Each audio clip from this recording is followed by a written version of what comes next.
ஹalleluya. இப்ப நீங்க பார்த்துட்டு இருக்கிறது கருவேப்பிலை விதை. அது பழுத்து வெடிக்கிற ஸ்டேஜ்ல இருக்கு. அது வெடிச்சதுன்னா எவ்வளவு செடிகள் பிறப்பிக்கும்ன்றது எல்லாருக்கும் தெரியும். ஏன்னா நம்ம வீடுகள்ல அதை நம்ம யூஸ்வலா வைக்கிறோம் அந்த செடிய. இதை போலதாங்க ஆண்டவர் உங்களுக்குள்ளும் எனக்குள்ளும் சுவிசேஷ விதைகளை வச்சிருக்காரு. அந்த விதைகளை அவர் எங்க தெரியுமா தூவணும்னு விரும்புறாரு? இந்த உலகம் என்ற தோட்டத்துக்குள்ள தூவ விரும்புறாரு.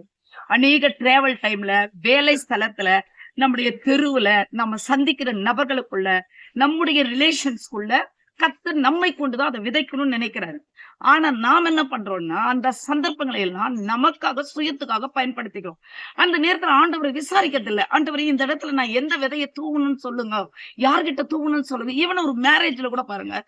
இப்பேற்பட்ட நிகழ்வுகள் போது நீங்க ஆண்டவரை விசாரிச்சீங்கன்னா, நான் இன்னைக்கு சொல்றேங்க, அநேக ரட்சிப்புகளை கர்த்தர் அண்டையில கொண்டு போய் சேர்க்க முடியும். இத நாங்க எக்ஸ்பீரியன்ஸ் பண்றோம். நீங்களும் பண்ணலாமா?